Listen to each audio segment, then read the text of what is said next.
Oui, c'est un plaisir d'être ici de nouveau pour une deuxième année consécutive. Je pense que c'est le plus beau festival littéraire du monde, ou à peu près.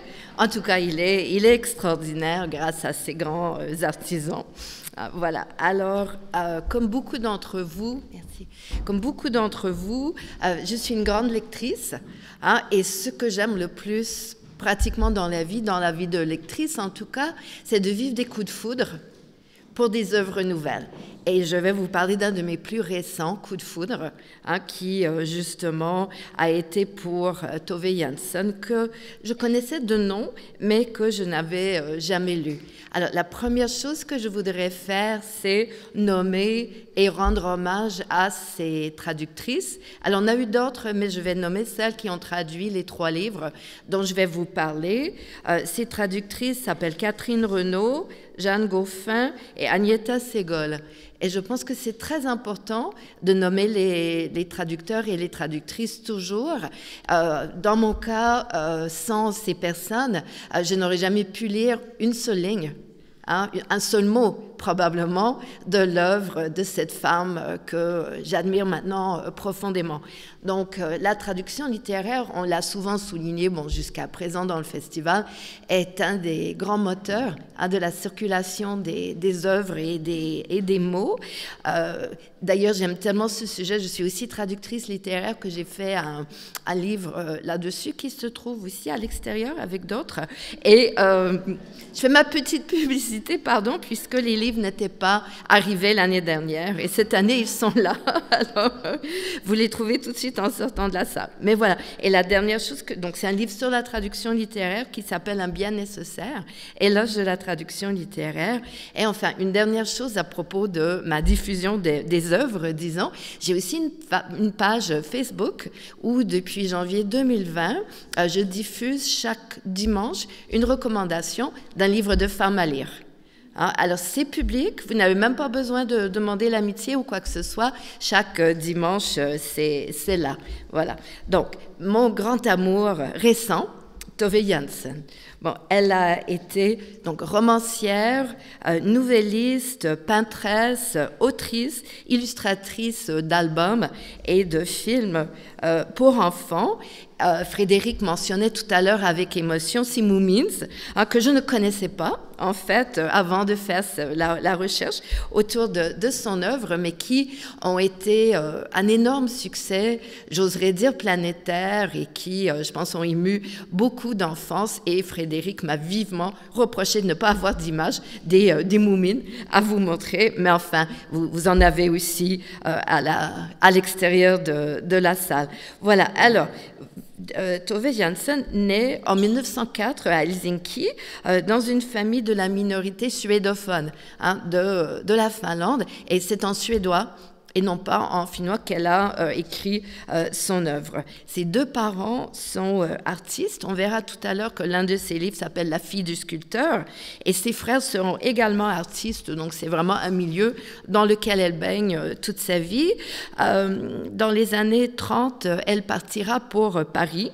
Elle étudiera successivement à Stockholm, à Helsinki, à Paris, les beaux-arts, et elle rayonnera un peu partout en Europe à ce moment-là.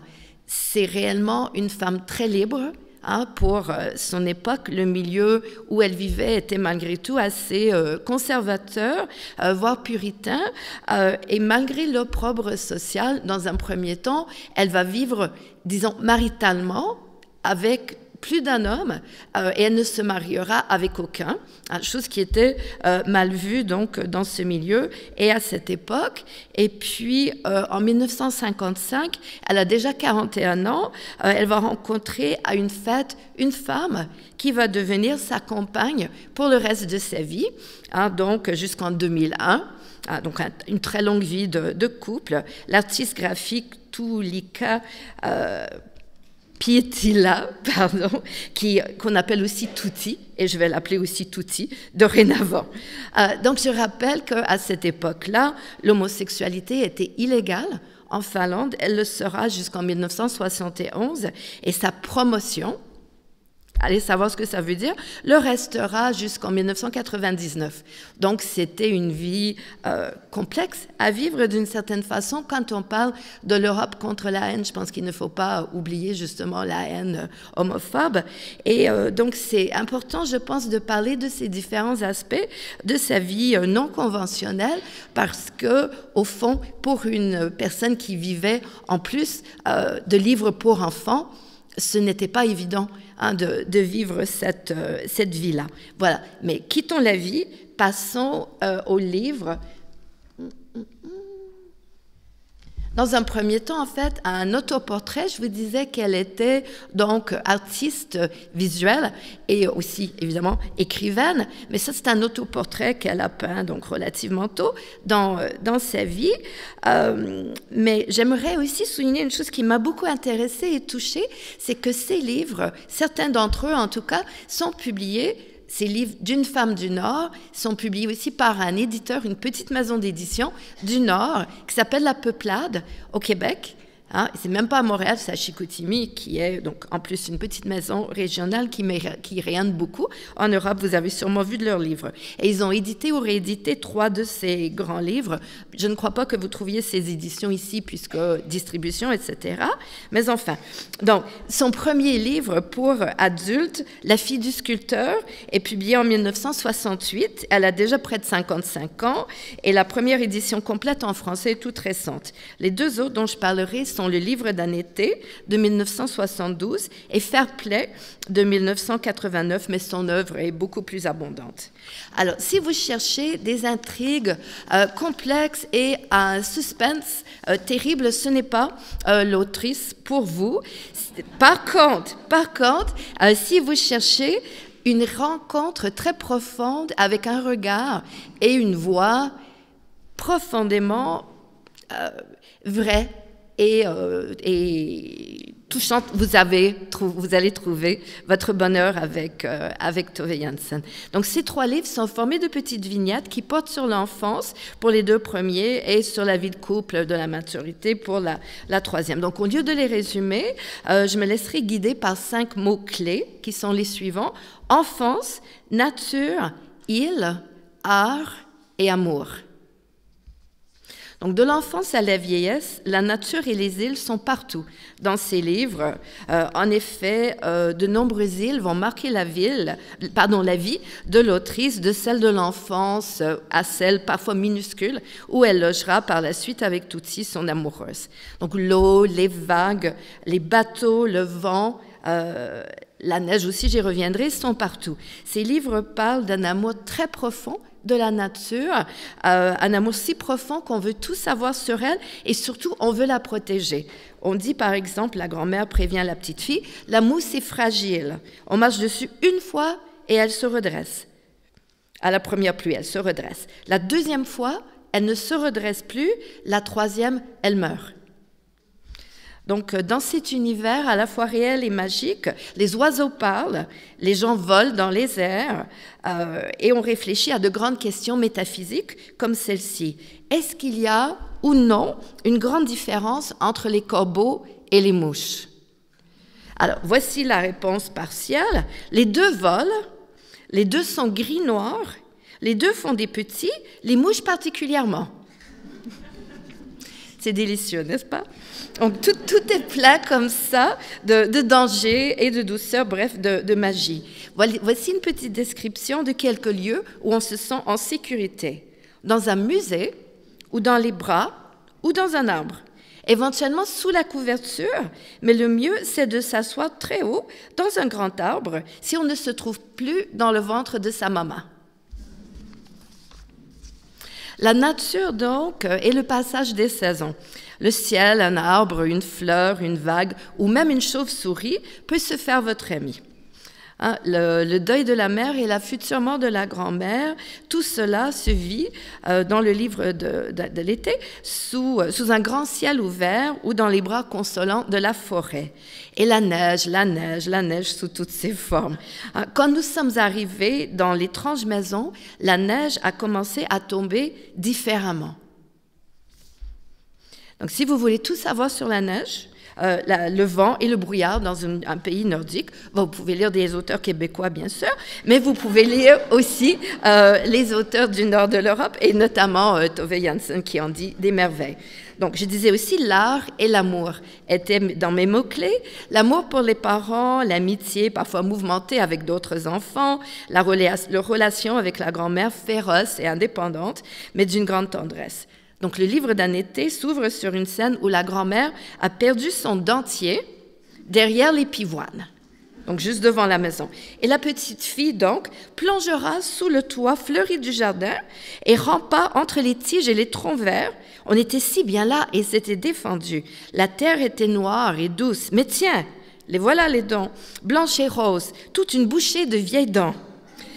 Je l'ai, cria l'enfant en se relevant. Mets-le, mais je ne veux pas que tu regardes, dit la grand-mère. C'est personnel. Sophie cacha le dentier derrière son dos. Je veux regarder, dit-elle. Alors, la grand-mère mit son dentier, un petit clac, et le dentier fut en place. Cela ne valait pas la peine d'en parler. « Quand est-ce que tu vas mourir ?» demanda l'enfant. « Bientôt, mais cela ne te regarde pas. » Donc, ce mélange de familiarité, de brutalité, de drôlerie, d'innocence et de tristesse me séduit profondément. Et c'est comme ça tout au long de ce très beau livre. Un autre type d'amour sera celui à... Je vais passer à mon seule autre image qui est une image de l'atelier, où vous la voyez au milieu, au travail, parmi beaucoup de ses œuvres. Voilà, donc un autre type d'amour, je disais, celui qui réunit ce vieux couple de femmes artistes. Leur espace de vie, ça vaut la peine de le décrire, est réellement à l'image de leur relation. Elles vivaient chacune à une extrémité d'un grand immeuble non loin du port. Leurs deux ateliers étaient séparés par un grenier, un no man's land impersonnel où couraient des couloirs avec, de part et d'autre, des portes verrouillées faites de planches en bois. Marie aimait bien se promener dans ce grenier qui reliait leurs deux domaines tout en constituant un lieu d'une nécessaire neutralité. Elle ne se demanda jamais « Tu as bien travaillé aujourd'hui ?» Il est possible qu'elle se soit posé cette question il y a 20 ou 30 ans, mais elles avaient appris à ne plus le faire. Il y a des espaces vides qu'on doit respecter, des périodes souvent longues où l'image s'esquive, où les mots refusent de se présenter et au cours desquels on a besoin de tranquillité. Alors, tout est dit, leur amour, leur complicité, leur respect mutuel, la proximité et la nécessaire neutralité, les difficultés et les joies des artistes.